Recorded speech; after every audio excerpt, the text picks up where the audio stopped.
Hey guys, so today we're going to talk about Twin Peaks and the new season.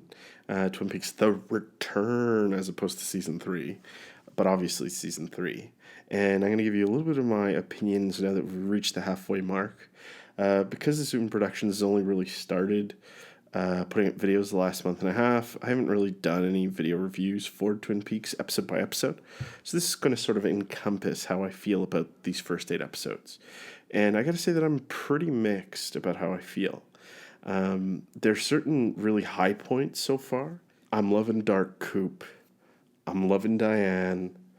I love that they brought Albert back and expanded his role. I see an old character. I pretty much get giddy. I'm kind of disappointed that we haven't seen Audrey yet. I heard that the actress Charlene Fenn is in there for like an episode or two. So hopefully, I know that they've already resolved the cliffhanger at the end of season 2.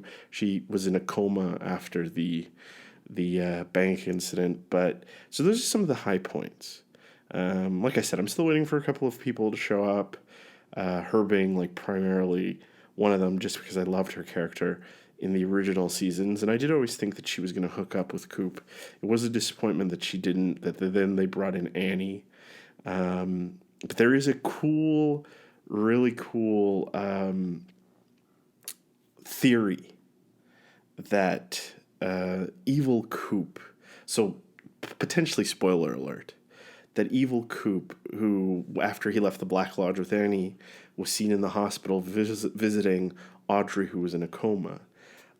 There is a theory that he impregnated her, and hence why her son is such a shitbag. I don't know if you guys have realized, but that dude who ran over the kid in the last 2 episodes ago, he's possibly her son. He has the last name Horn. So, but those are some of the highlights. What I'm really kind of disappointed about, and the Lynch fans are probably going to crucify me for this, are these long,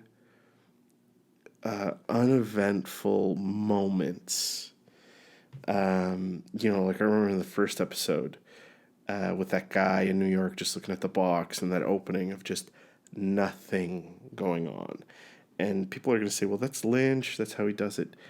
That's not what Twin Peaks was about. And sure, okay, I get it. It's a 25-year-old show on network television, and maybe they couldn't push the boundaries. But wasn't Twin Peaks originally a parody on the soap operas?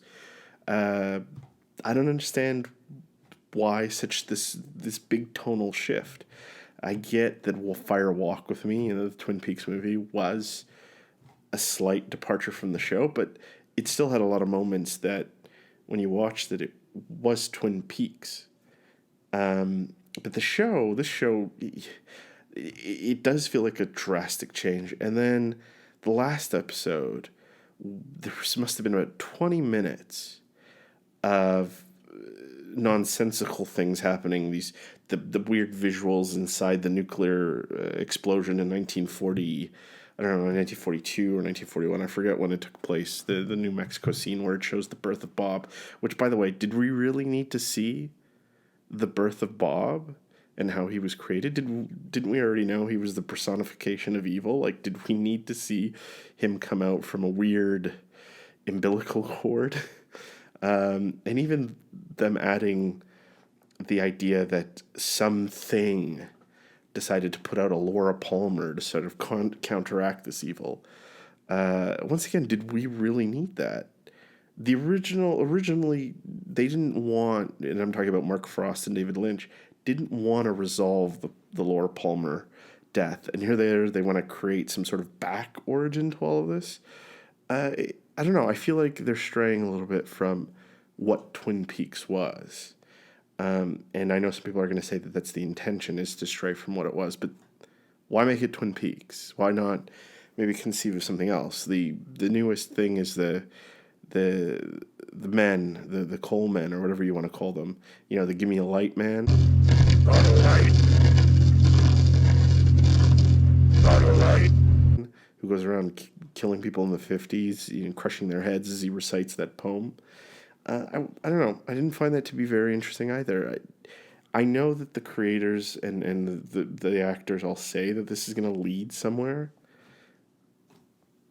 but it feels like they're piling on for no real reason. Like, I would be glad if they just showed us how Coop gets out, go back to the whole Matthew Lillard case, because what happened to Matthew Lillard's character? He was being tried for a murder he didn't commit. We've now completely gone away from that. Let's go back and figure out what happened there. Let's see Coop actually recover, because now I'm kind of getting sick of him being in the Dougie storyline, even though that's probably the most interesting storyline.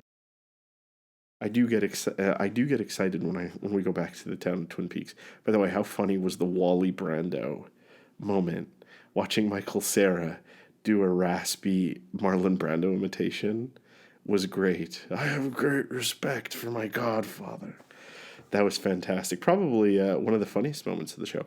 And that, to me, was like a pure Twin Peaks moment there. Like, that was almost as fun as, Dale asking for, cherry pie and for a good old cup of joe. So I'm hoping to see more of that. I'm hoping to see more of Sheriff Truman, even though this is, the brother, not Harry. This is Frank Truman. More of him. Definitely more of Andy, because I think they're trying to develop something with Andy, and the accident involving the little kid who was run over. So hopefully they do something with that. And then the Horn brothers, like, I'm not sure. They keep going. They've gone back to Ben and Jerry a few times, and they haven't done anything. All that we know is Jerry's a big pothead now, but they're not doing anything unless this is their way to get into to get into Audrey. Though there was a little bit more to them a couple of episodes ago, where there's that noise in the office, and they're trying to and Ben is trying to figure out what that noise is. So, there's some theories out there as to what that noise is, and Hawk, we didn't see Hawk. Like, it's finally the Twin Peaks stuff is finally starting to really rev up.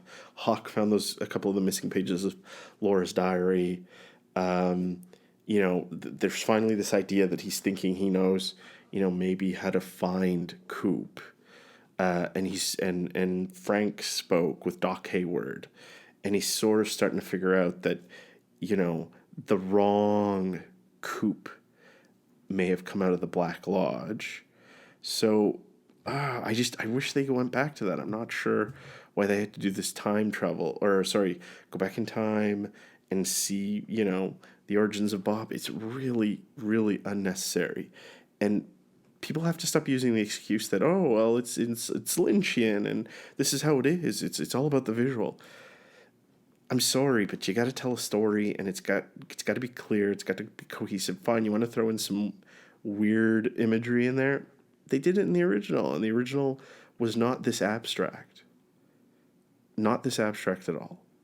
Some of the things that I'm looking forward to the next 10 episodes, because it's 18 in total, and we've already had 8, are the return of Audrey Horne, going back to the Matthew Lillard story about the death of his mistress, who had the body of oh my god, I'm forgetting his name. Major Briggs, who had Major Briggs' body there.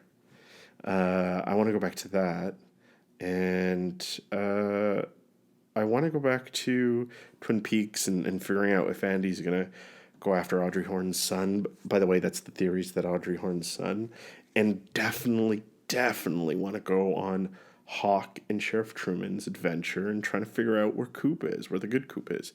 Let's get the good Coop back, man. I want him to eat some cherry pie, have a hot cup of Joe.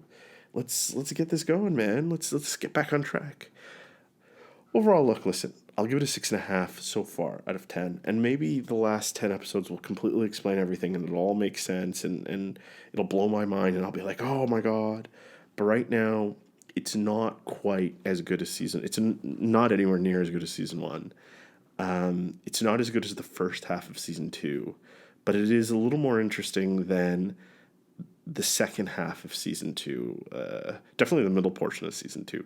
Like, every time I go back and rewatch season 2, I get about to right the episode after they figure out who Laura Palmer's murderer is and Leland dies.